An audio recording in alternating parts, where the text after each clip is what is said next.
minute, but I'm going to go ahead and get started.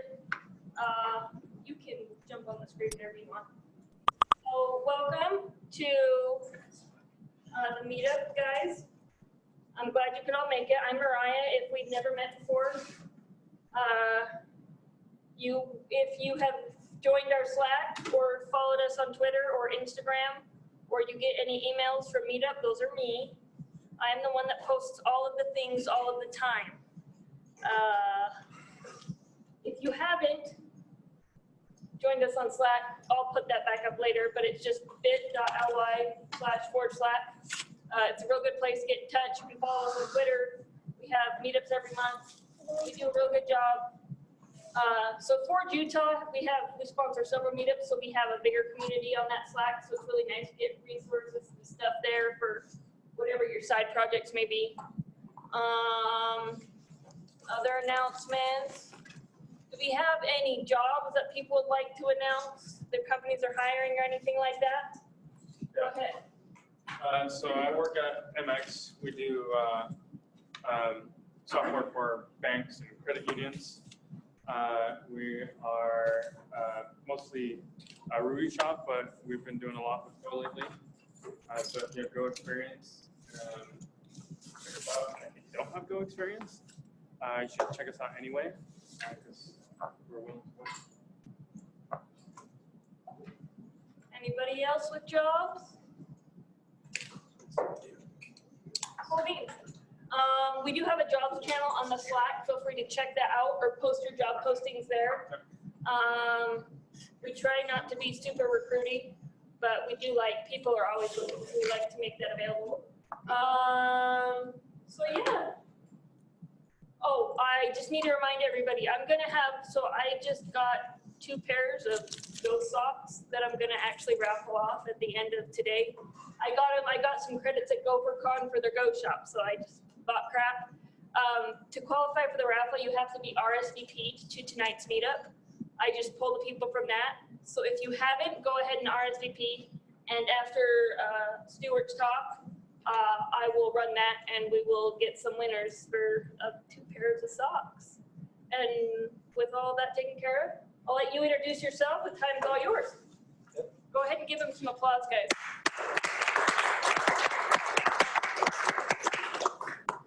So I guess the quick introduction is I'm Stuart Jansen, and as a side project, I built a Slack bot running on AWS with 0 servers, and I'm going to talk about it.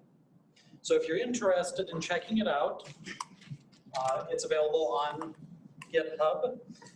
Unfortunately, I do want to make a little bit of an excuse here. I had plans to accomplish more than you will see in the project, but the last 2 weeks at work have been pretty crazy, so definitely would check out what's there. It's useful and interesting, but I hope to improve it, so come back again later to see what has improved in the future. And on a related note, the slides today are already posted on the Slack channel that Mariah mentioned, the Forge Utah, specifically Pound Golang channel. So if you want to check that out, feel free. One of the reasons to grab a copy of the slides is that here's a list of useful URLs that you might be glad that you didn't have to quickly type into your notes if you're taking it. What's that link?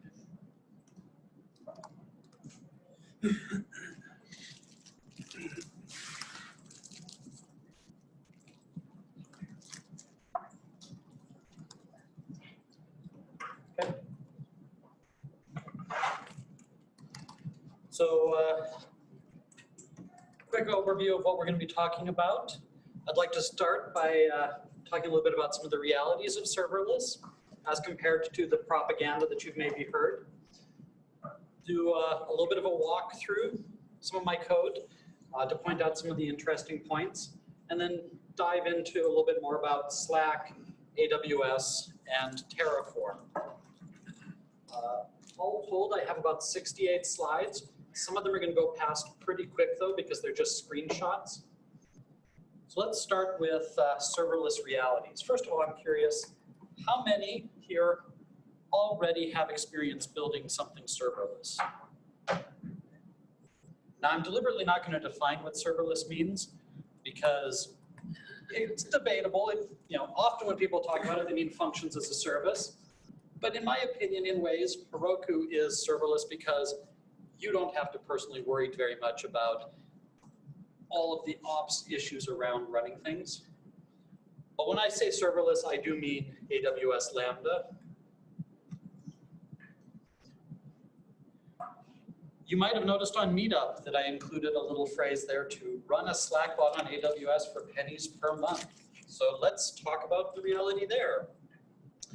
This is what my AWS build looks like after a month of running my Slack bot in prod and a few other things.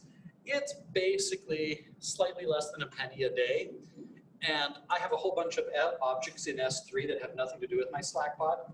So that's dominating what you're seeing up there. You'll notice that there is an asterisk because the reality is that actually I'm also hosting 5 domains and they cost 50 cents a month. So this is what my real bill looks like for last month. You're going to take donations at the end to cover your costs? That would be awesome, yeah. We'll pass the hat. Right? You're obviously clearly struggling. Okay. And now, how many are familiar with the phrase yak shaving? Not a lot. Interesting. Okay. So let's put it this way. Let's say that you're feeling hungry and you decide that you want to cook something for dinner. You go to the fridge and you discover that you have most of the ingredients for a delicious Thai salad, but unfortunately you're missing the cilantro. Now you grow your own cilantro, but unfortunately you don't have a clean bowl to tear up the cilantro into.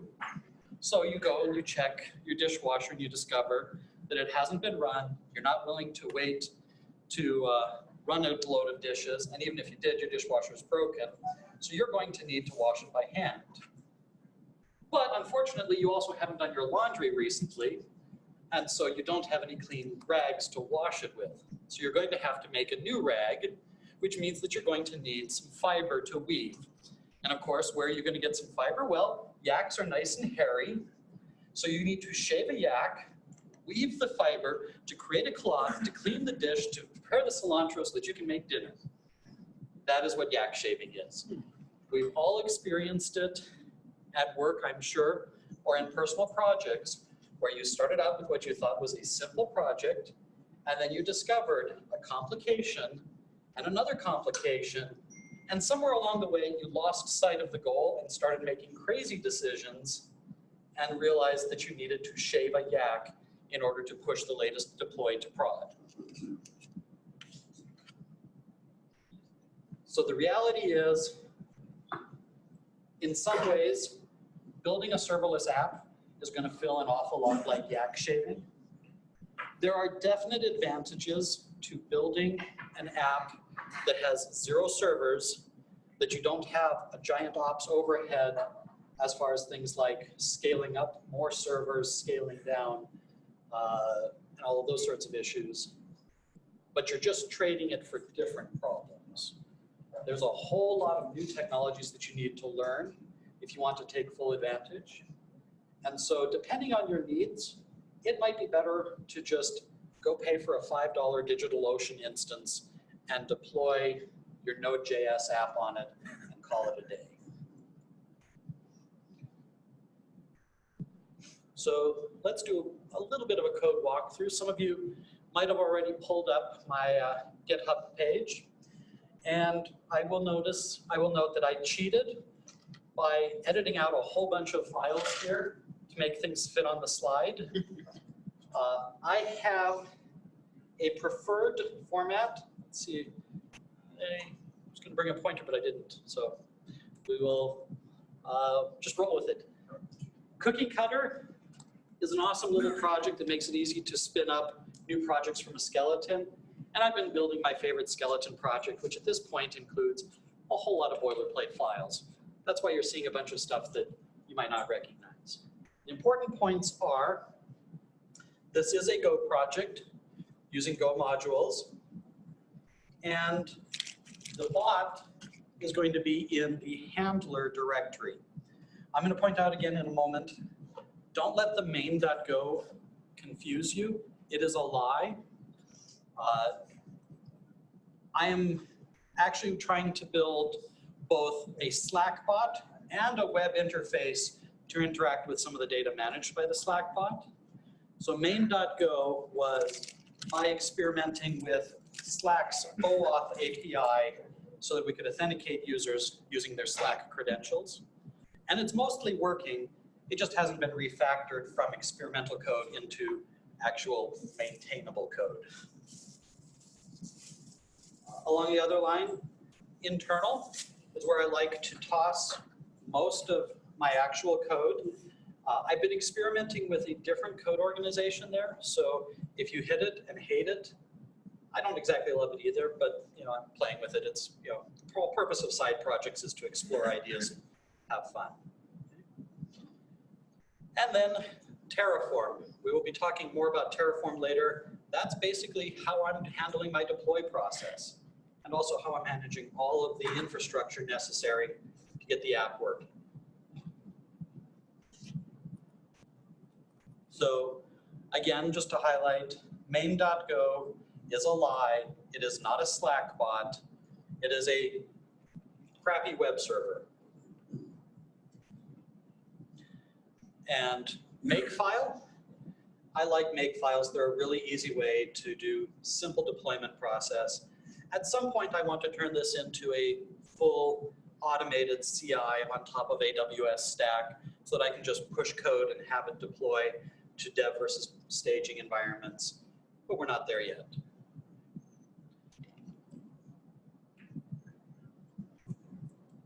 And now let's actually start looking at some Lambda code. Many of you are probably already familiar with the 12-factor app. One of the rules there is that environment variables should be used for managing configuration. Now, if anybody has given this much thought and you have hundreds of configuration options, it's not necessarily appropriate to say you're going to have hundreds of environment variables. But an awful lot of that can be factored down to 2 or 3 key environment variables in order to trigger load this set of settings versus that set of settings. Or there are services that can be used to maintain configuration in a database, especially when it comes to secrets. So some people may be familiar with HashiCorp's Vault. I'm using something called Parameter Store, which is one of Amazon's many services. So you can notice how at the beginning, I'm checking an environment variable to make sure that we're running where we expect on a Lambda server. And then further down, you see the decrypting of secrets. Although to make development easy, I do also allow them to be in environment variables. They just, that's not best practice. So I recently repented of that. If you have any questions along the way, let me know. Another tip for running on Lambda, this is more of a tip for other languages where it's tempting to do setup every single time that you receive a request. But even in Go, you could make the mistake of doing your setup over and over again. You don't need to do that. So in the main function, you notice I was doing a whole bunch of startup, reading variables, getting secrets, connecting to databases is part of what I cut out, turning on tracing, and then finally at the end, after I've done all of my work that only needs to happen once, then I start a handler listening for incoming requests.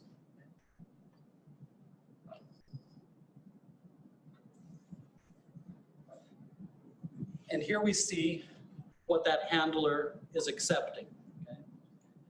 It does not take an HTTP request. Instead, If you're using Amazon's Go library, it has its own custom struct. The signature here is actually kind of funky because they've tried to do, I just forgot the name now for when you have many methods that have the same name but different arguments. Overloading, thank you. They've tried to do overloading in Go, even though Go doesn't actually support overloading. So the signature is basically a var args of interface, and you just have to know that you can include a context at the beginning if you want, or not. And you can include a struct at the beginning, and if it sees a struct, it's going to populate it as JSON. If it sees something else, it's going to try to convert that JSON into something else. So basically, the benefit of Amazon's AWS Lambda Go project is that they've already defined the structs for you ahead of time so that you don't have to go read the docs and build the struct yourself. Now, my project for this Slack bot is not doing it, but in other projects, it is relatively trivial to do a mapping from Amazon's struct to an HTTP request. It's a little bit more work to turn one into to wrap a response with a response writer interface. But again, it's doable. And that means that if you want to, you can use middleware from any Go compatible library that accepts HTTP requests and uses HTTP response writer. In fact, I'm not the first to do that. There are 2 different open source projects where you can find approaches to that. It's one of these problems that actually is so trivial that everybody has an opinion on the right way to do it. And so, of course, someday I plan on releasing my own little trivial version of the wrapper because, of course, the other 2 are subtly wrong.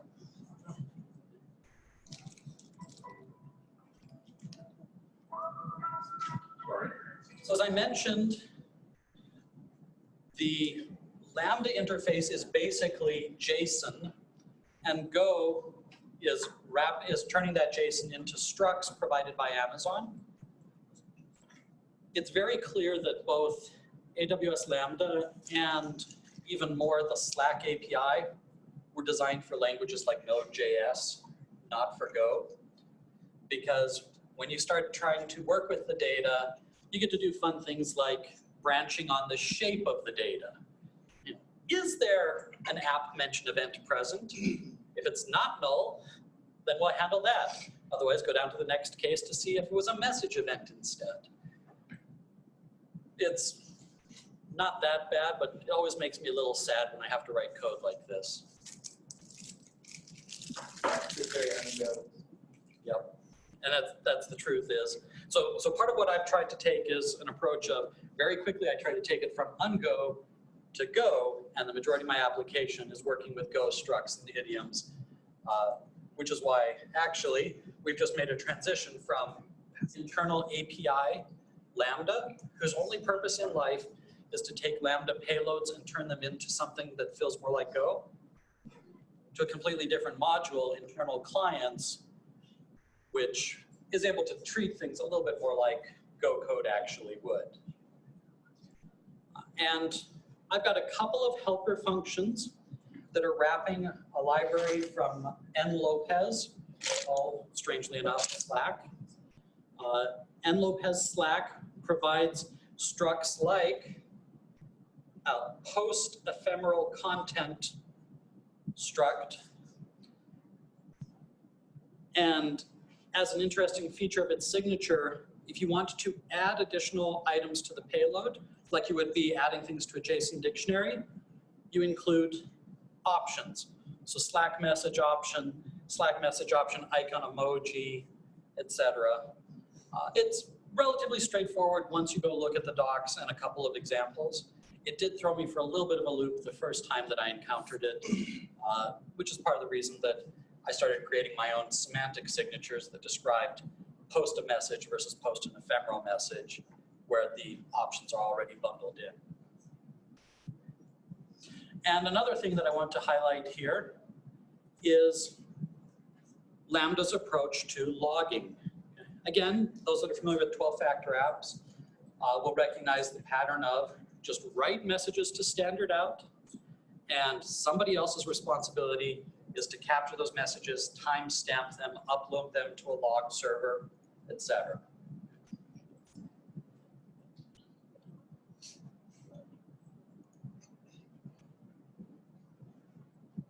And then finally, if you wanted to git clone my code and deploy your own Slack bot, there's actually, hopefully, only one file that you need to modify.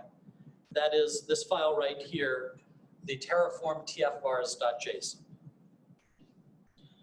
We're going to go into more detail on some of the points along the way, but let me just quickly run through what each of these variables is so that as we're looking at screenshots, you can maybe recognize some of the things that I'm going to say that you need. Yep. Why use JSON instead of the regular markup language, HCL? I bet it's a lot cleaner, just fewer. Just convenience, or are you generating this from something else?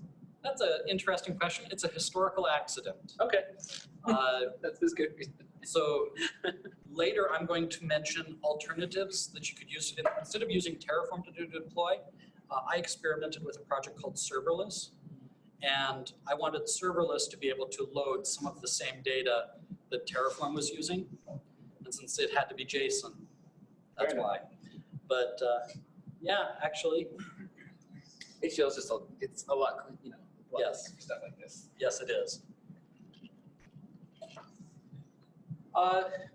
So for those that aren't familiar with AWS, in order to interact with the API, you are going to need both, it's an AWS Access key ID. access key and secret access key. Amazon has a default location to put those keys, and you can have different sets of profiles for them. So if you put them in the default profile, you might not have to set up anything here, but I don't like doing that. I like to maintain separate credentials for each thing that I'm doing so that I can make sure that when I'm working on one project, I don't blow away resources belonging to another project. So I've set up a profile. In this case, I guess I replaced it with the word example. Could have been the word Slackbot instead. And that's where we're getting the credentials to interact with the API. Along a similar line, Amazon has a default region, US East 1 in Virginia. But I'd like to deploy to Oregon for that small network speed for going a shorter hop. And also, frankly, because the majority of our production systems are run in US East 1, and our development environment is in US West. And we've noticed that US West has a whole lot fewer problems than US East 1. So there's that too. If you want to run out of instances, launch in US East 1A.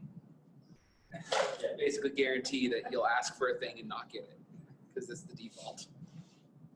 Well, yeah, unfortunately, your US East 1A is not necessarily my US East 1A. They actually randomized the lettering for that very problem. Did they? Yeah. That's cool. Yep. So when you start going on like Twitter when there's an apocalypse, don't bother paying attention to people saying, I'm having a problem in A, I'm having a problem in C, because you're not necessarily going to be the same. I found that out at my very first apocalypse. Is that per account? Yes, it's per account. That is so cool. That's a brilliant idea. Yep. Okay, so I'm using DynamoDB, and you need to give your database a name. That's what the DB column is about. I like to have a vanity URL for my bot. Slack.example.org is what I put up there instead of my actual domain, because I don't need you sending traffic to my bot. Yeah. You can load test it for if you want. It's not hard to guess what the bot's actual name is. It's leaked into some of the slides, I think. This is something that you actually could bypass. You don't feel like spending 50 cents a month to host a domain in AWS. You are given an auto-generated domain by API Gateway, and that would be perfectly usable. It would just be ugly if anybody were to ever look at your Slack config. So you need to give a name to your Lambda function. Slackbot is my very creative name for it. You need to give a name to your load balancer if you build one. My project is actually designed so that you can deploy using two different technologies. I'm going to focus on API Gateway because it's cheap. But ALB has certain advantages, like it's much easier to get ALB to talk to a mixture of real servers and Lambda instances. So at work, I would consider using ALB instead. I've set up logging to S3 buckets. So we've got the name of the S3 bucket, whoops, where I'm sending the logs. And as I mentioned, I'm planning on creating a web interface to my Slackbot. So I need someplace where I can deploy the static media for that web interface. Protect is a feature that you can set on a resource, on some resources in Amazon, to make sure that they don't get destroyed accidentally. So if you wanted to make sure that your load balancer doesn't get accidentally deleted as you're doing development, you can protect it. If I'm not using the load balancer, I'm not protecting it, but I definitely want to protect my logs, just because it's a shame whenever you lose logs. And security groups is SG. This is something that you're not going to have to worry too much about, but basically your Lambda, when it's running, runs inside of a firewall, which Amazon calls a security group. And so we need to define the security group rules, granting access from API Gateway to the Lambda, from the Lambda to DynamoDB. And just like the other items like the DynamoDB database or the S3 buckets, we just need to give it a unique name. And so I've gone with the very creative name, Slackbot again. And now values that you can't just copy, subnets. When you deploy the Lambda instances, they are going to be running on virtual machines inside of your account. It's just virtual machines that you'll never see and never need to manage. And so just like other VMs, they need to be deployed inside of a network topology. And here we are specifying which subnets are acceptable for the Lambda to be deployed in. These are values that you're basically just going to need to look up inside of AWS Console or using the AWS command line, because I haven't found a convenient way to just map them directly to security groups. Yep. You can actually do that. Once you're in Terraform, label your subnets. Yeah. Use Terraform data source to just. So there's ways to do this in Terraform that you say, go find all my subnets and filter them this way and leave those IDs. Yeah, that's actually a good point. Because that sucks. That it's hard. It's annoying if you got to do that like more than once in your life. So. And now that you've shaved me, I think I might know what I'm going to put on my to-do list. I'm sorry. I'm just saying. No, I'm kidding. But you're right. You're very right. There's room for improvement here. Team ID is not being used yet. It was next on my hit list before life got busy. The idea being that I wanted to add an extra layer of security to say, this is the account that is allowed to access this Slackbot, even if my secured credentials somehow leak, say during a presentation where I forgot to scrub a screenshot. And same idea, VPC ID, like Subnet ID. I probably should have tried harder to use a data source to get those, but for now, I'm getting them from the AWS Console. Okay, any questions before we start talking about the Slack API? So Slack has a lot of options available to you. I'm only identifying a subset that are probably going to be most interesting if you want to build a bot. First of all, if you want to just build a / command, it is super easy. You basically just need to be able to accept some form data and then return a response. If you want to do additional work, like make additional API calls, you could. That's not how I built my app. Instead, I've built my app on the event API. It's a tiny bit more complicated, not horribly so, but it gives me more advanced workflows because I can listen to a lot of different events. I can see everything that is said inside the channel if I'm given appropriate permissions, or I can be limited to only receive messages when somebody messages the bot directly, doing an @ or I could even limit the bot to only direct messages so that it's not even a member of any channels. You can see events for channel creation, for a lot of other things. There are a couple of events, and I actually haven't sat down and figured out exactly which one of them, that aren't available through the Events API because they're really only interesting in real time. So that's why the real-time API exists, and theoretically the real-time API is also going to have low latency. As compared to the other two approaches, real-time API is based on WebSockets. And at least on AWS, it's theoretically possible to do a serverless app using WebSockets.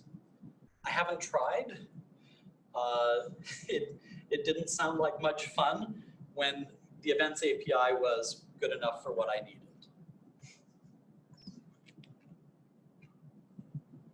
So what does a payload look like? There are some standard items that are in every payload. For example, this token at the top is a verification token to prove that it is Slack talking to you, not some random hacker just scanning URLs. In other words, it's a secret, and that's why I've replaced it with a bunch of X's. This is a legacy method of authentication.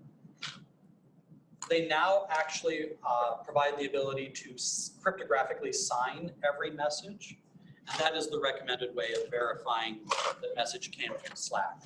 But they currently support both forms of authentication. You might recognize that team ID from just a little bit ago, and I said that I'm probably going to add that as an extra layer of security later to make sure that only customers that I expect are talking to my Slack bot.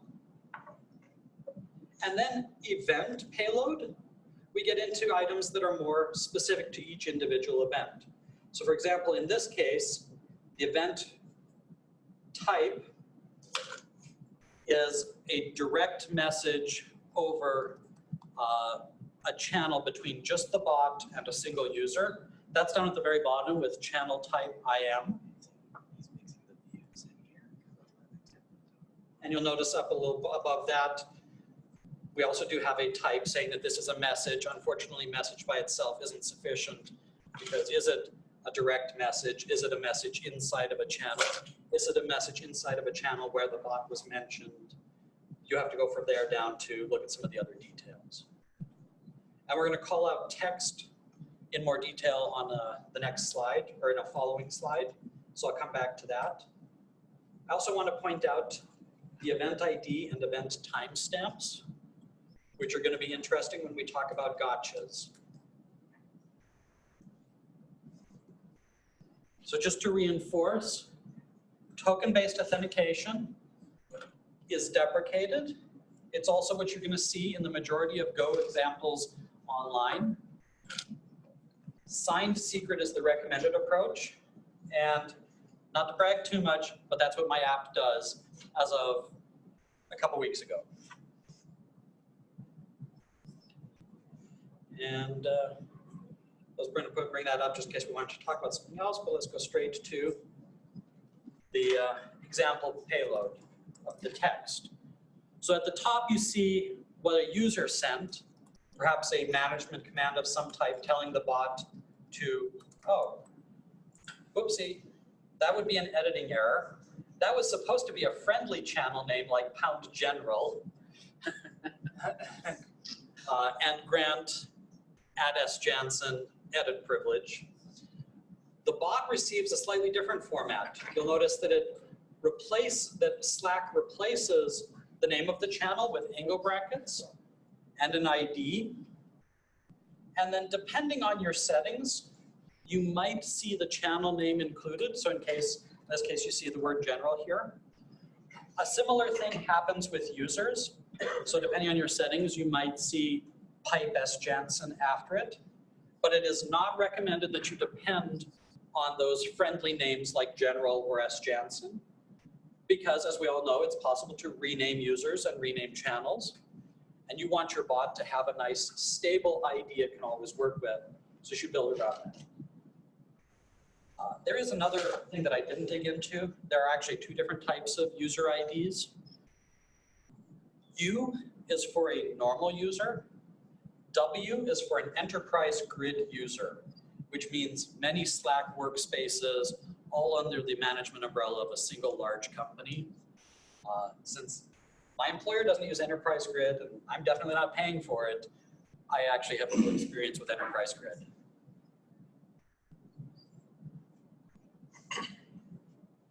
So let's say that in addition to hard coding a team ID, I wanted to bootstrap an admin user by providing their ID as super user or some other sort of thing in my Terraform config.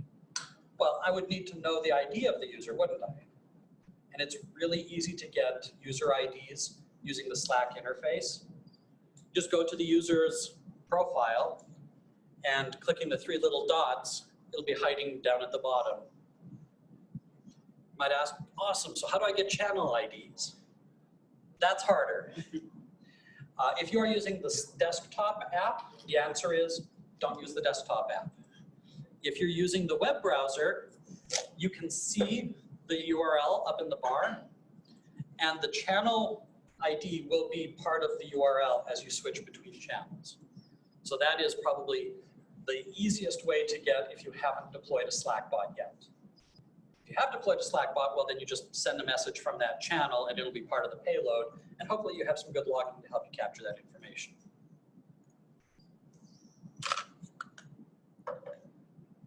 Another useful detail, Slack has some handy little developer tools if you go check out their website. And my personal favorite is a bot called Slack Developer Tools. The Slack Developer Tools bot can respond to a / command asking for a description of API details. I personally never used that though, because the web interface is just as easy to read the docs. But the other thing that it can do is if it's in a channel and it can see a message, it can turn that message into the raw JSON payload by just right-clicking on it and then choosing the Inspect Slack Developer Tools item for the message. Now, it is important to remember it only can inspect messages that it's allowed to see based on permissions. So if you're in a private chat with your own bot, Slack Developer Tools is not going to be able to see that private chat, just like you can't see a private chat between two of your other coworkers. Or if you're in a channel and an ephemeral message is sent, ephemeral messages are basically private messages visible to only you, then the Slack Developer Tools can't see that private message that was sent to just you. But everything that's public in the channel, or if you try and create a direct group and include the Slack Developer Tools in the group, then it'll be able to help you to diagnose that, which is really helpful if you're trying to build rich messages, like this example here where it's got buttons and bold text and hyperlinks and icons and so on.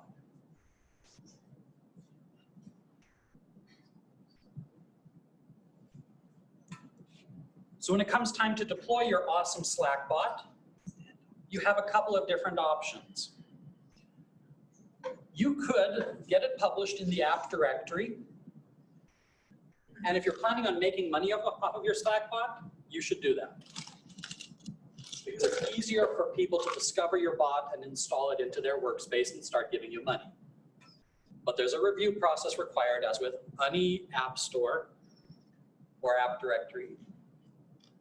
So I went with internal integration, which basically means that I just didn't fill out some fields inside of the Slack web interface.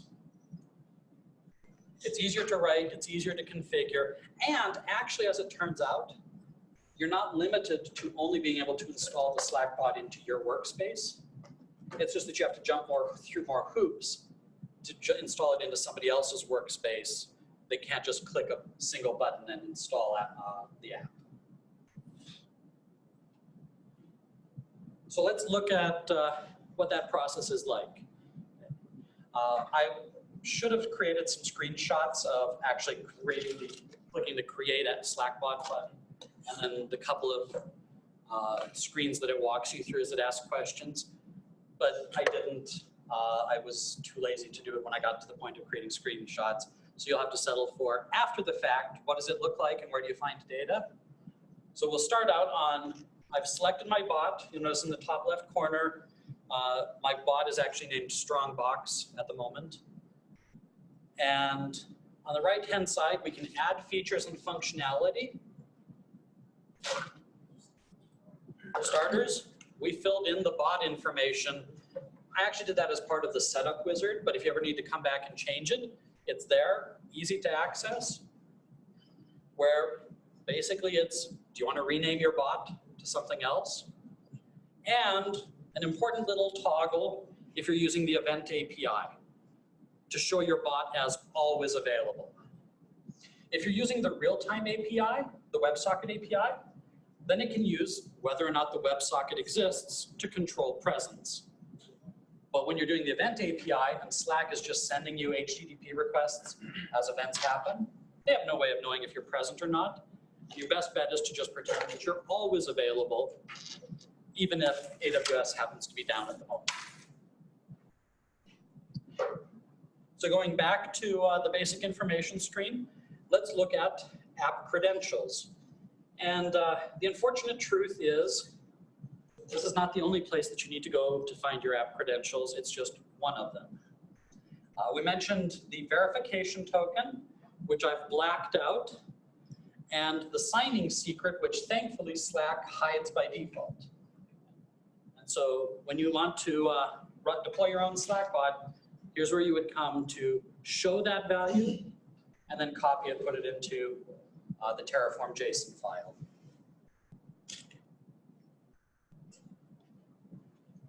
Event subscriptions. In other words, when something happens in Slack, which one should my bot be told about? Interestingly, part of event subscriptions is the URL where you send your Slack bot. And remember I mentioned that I haven't completely hid where my Slack bot is running? There you go, it's in that screenshot. Scrolling down, you can see that my bot is currently subscribed to 2 events. When somebody mentions it by name in a channel, or when somebody directly messages it privately, it will receive a message. And then I've captured the screenshot actually where I'm about to add another event. So you can see the search box at the bottom where I've typed message, and you can see a list of the different type of message events. Let's say I wanted to see every message happening in a channel. I would say message.channels.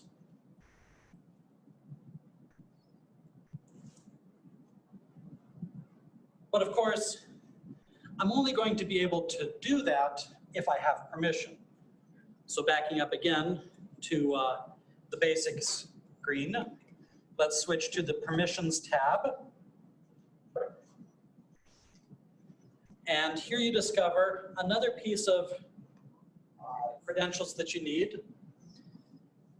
The bot user OAuth access token is used by the bot to make API calls to do things like post to a channel or post a reply back to a user.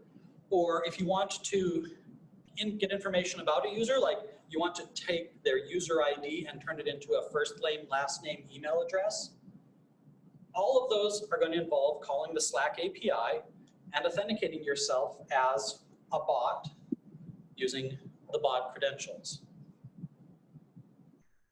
And I thought I had an example of specifying the permissions, but same basic areas where you would go in and you would say this bot is allowed to look up email addresses versus this one is not allowed access to email addresses. So what are some gotchas?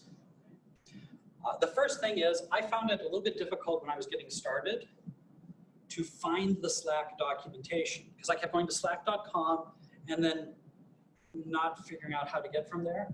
So I finally just in frustration Google for the exact thing I want. And usually Google would get me to there. And eventually I noticed it's api.slack.com, which in retrospect, I probably should have been able to figure out. If it had been developer.slack.com, I probably would have noticed very quickly. And now I've hopefully saved you some time. Don't go to slack.com. That's how you log in and use the Slack web interface. api.slack is how you get developer information. We already talked about token-based auth. Now here's a fun one, edited messages. My bot actually currently has a bug.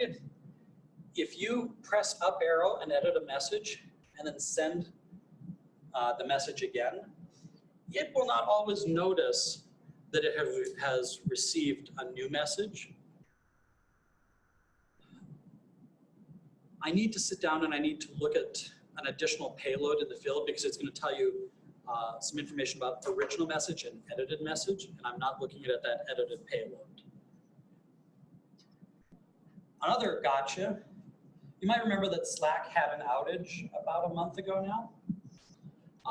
And I was lucky enough to be running my Slack bot during that outage and discover that sure enough, they do have retry logic. And just like most retry logic, it's shoving something in a queue. So when stuff comes back out of the queue, it might be reordered. Meaning I had sent some commands to my bot, and then eventually when the outage was restored, things happened in the wrong chronological order. It also retransmitted a couple of things. So it actually, technically, when I was going through the logs, sent it in the right chronological order, didn't recognize that I had reported success.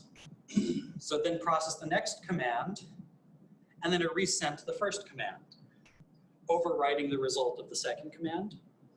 I could have avoided that by including as part of my data store the timestamp of the most recent event and just reject anything that happened before that. I haven't fixed that bug, but it's on my to-do list. Another fun gotcha is if you want to build a web app that uses Slack for authentication, you cannot use the same bot or the same credentials that you use to build a Slack bot. Because the permissions necessary to get the two different types of information have just been declared incompatible by Slack. I haven't sat down and thought deeply about why they consider it a risk. I just know that whenever I tried to turn my Slack bot into also a web server for a static website or for a dynamic website, it could do one or the other, but never both. That's not hard to compile two executables, deploy two Lambda functions, and that's what I'm going to do as soon as I break my main.go code up into smaller, cleaner code. Yep. How does it know that? So if we go back, Using the same OAuth for both. Yep. Oh, okay. Right. Okay, that makes sense.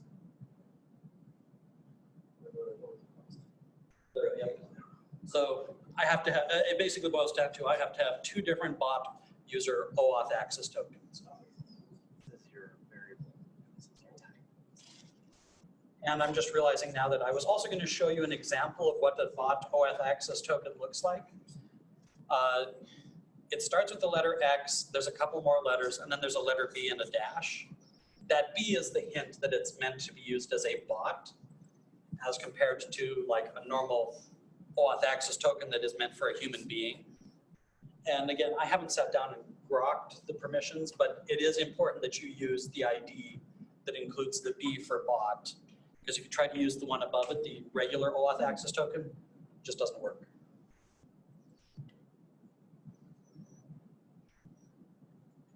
Any other questions? Yep. Did you run into cold start times at all? That is one of the beautiful things about Go, is that yes, I did see cold start times, but as compared to languages like Java, my cold start times, worst case, were like 3 seconds. Okay. Most of the time, my cold start was on the old order of 750 milliseconds or less. Also nice thing about Go is that the entire executable when it's deployed is about 5 meg, which is part of the reason that it's able to have such a fast cold start, because it's real quick to download a 5 meg file and then execute.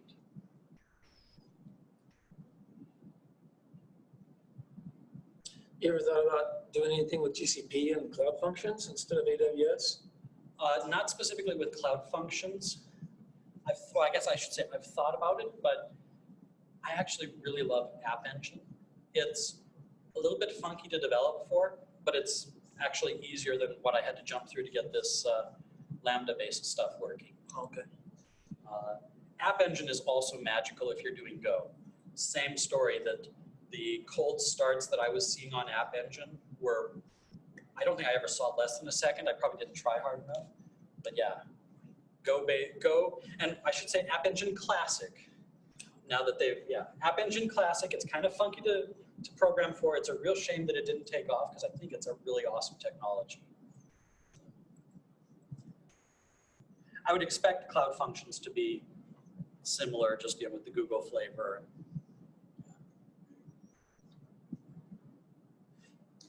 So let's talk now a little bit about AWS, and I'm going to fly through this because the truth is there's so much to talk about. I can't possibly introduce you to everything. I can just hope to point you in the direction of you should read this, and you should read this, and you should read this. The first thing is, if you don't already have your own AWS account, you can sign up for one and get a whole bunch of free access. So instead of running your Slack bot for pennies a month, you could run it for free for several months.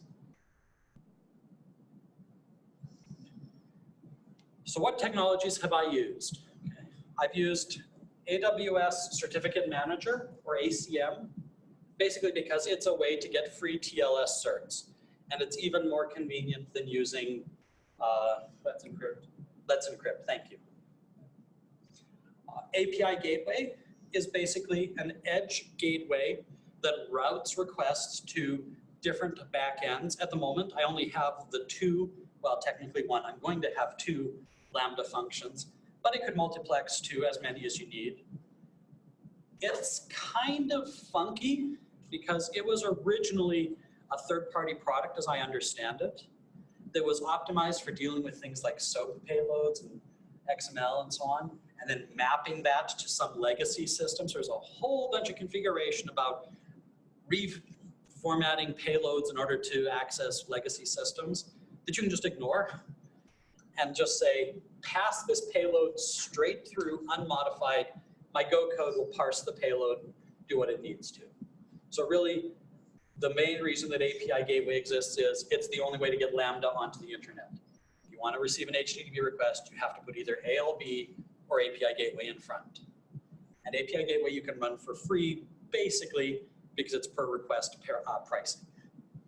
Yeah, I was about to say, doesn't that get expensive if your usage goes up? Like I think I've read somewhere that it was expensive, but I don't know that. Yeah, it is more expensive than ALB if you need something that is always on.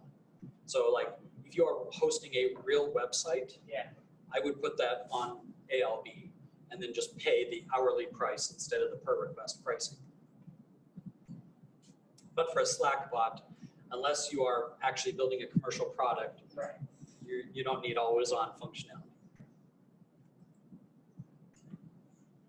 CloudFront I'm using as a CDN. DynamoDB I mentioned is my database. I personally really love DynamoDB, but I'm still learning how to do data modeling for it. It is a completely different mentality than building for a SQL database. IAM handles permissions. We talked about the AWS access token and secret access token, or secret access key. IAM is a way of managing credentials automatically and then saying these credentials are allowed to take particular actions. So the Lambda code is actually given, you can think of it as an ephemeral user, and that ephemeral user is granted access to talk to Dynamo, but not to create EC2 instances. And then of course, Lambda is the heart of all of this. It's a function as a service solution, similar to Google Cloud Functions or Azure Functions. Parameter store is one of multiple ways to store settings and secrets. Specifically, I'm using it so that I can store my secrets encrypted at rest. I hope to get my Slack bot, or not this Slack bot, a different one, deployed at work. And I know that as part of the security review process, they aren't going to be happy if I just have a bunch of secrets in a .json file. Yep. Yeah, couldn't you use secrets manager or something? Yes, it's more expensive. And that is literally the reason that I'm using it, is because parameter store is basically free. If you use it heavy enough, it's request-based actually. So if I was reading secrets every few seconds, it would be expensive. But since I'm reading them on startup, and I'm probably only doing startup a handful of times a day, it's free. S3 is where I'm storing files, or will once I get the web interface up and running. VPC just manages your network topology, so that's where you would get your security group IDs from. And then X-ray is tracing.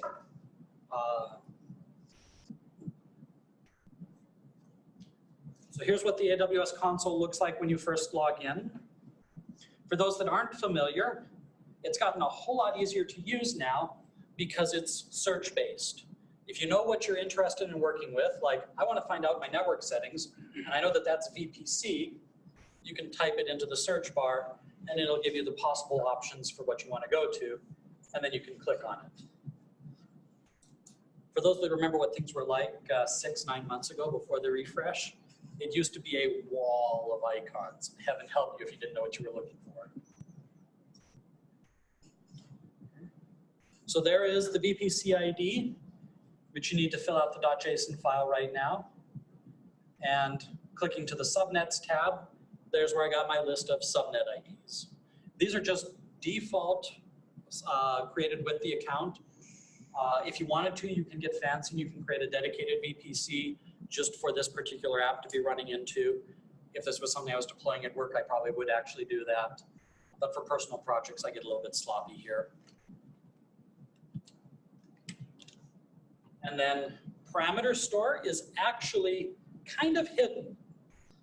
It's part of a larger product called System Manager. Hiding down there on the left-hand side, you see parameter store. And you'll see that the parameters can basically be named similar to files. So I've got // my auth access token and my signing secret. If you click on one of them and then the edit button, this is what the interface will look like. There's actually two different types of secrets. With standard, Amazon is handling all of the details of encryption so that you don't have to. With advanced, you can use something called KMS, the key management service, in order to manage all of the encryption keys yourself. And if your security team is of the type where they insist on managing every key, that's the way you're gonna have to go. But it has a big disadvantage. You have to pay through the nose for KMS. So it kind of defeats my whole goal of spending as close to zero as possible.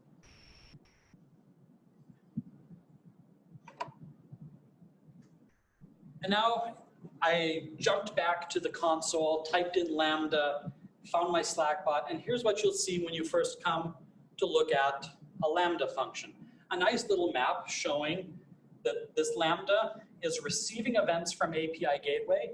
That's just one of many sources where you could be getting events. And it is talking to System Manager for secrets, CloudWatch logs for logging, and DynamoDB as my data store. You'll notice in the top right corner, a beautiful little test button.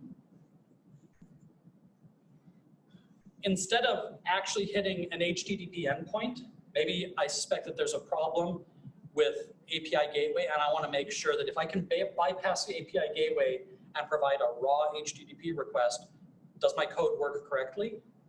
This is how you do it. You would put the JSON body representing how API Gateway packages up an API request. In here, fill in the form saying that this should be a post, click send, and then you'll be able to see the results just as if it had come through API Gateway. Going back, instead of clicking on configuration, where we saw the different layers, there's a nice little monitoring tab hiding up there, where you can see how often is your Lambda function being called, how long did it take to respond, how many errors are occurring, and even more interesting, if you click on CloudWatch logs, remember when I said just print the standard out, and that's how you do your logging? Here's where everything from standard out is captured and provided to you so that I can find out what was the payload that I just received and do development or debugging from there. Along the similar lines, Amazon X-Ray is integrated so that you can do tracing and find out, my last request took 15 seconds. It should have taken 1. Why did it take so long?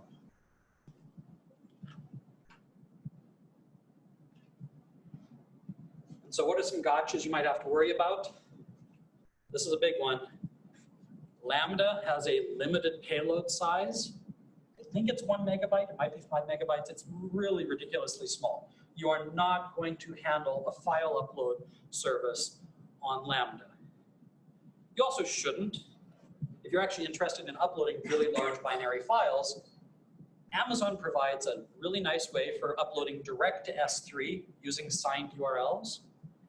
And then you can have your Lambda subscribe to event saying, whenever a file gets uploaded to this bucket, process it or whatever, you hopefully are expecting it because you have provided the user with a signed URL where their upload should go. So in practice, unless you have just regular API calls where the payload is bigger than a megabyte, you're probably actually going to be okay. For a Slack bot, I guarantee you're going to be okay. If you've got a user that's typing in a megabyte of text and sending it to your Slack bot, you've got bigger problems. Also, parameter store. It does have some pretty strict request limits because it is not meant to be a service that gets hit for every API request.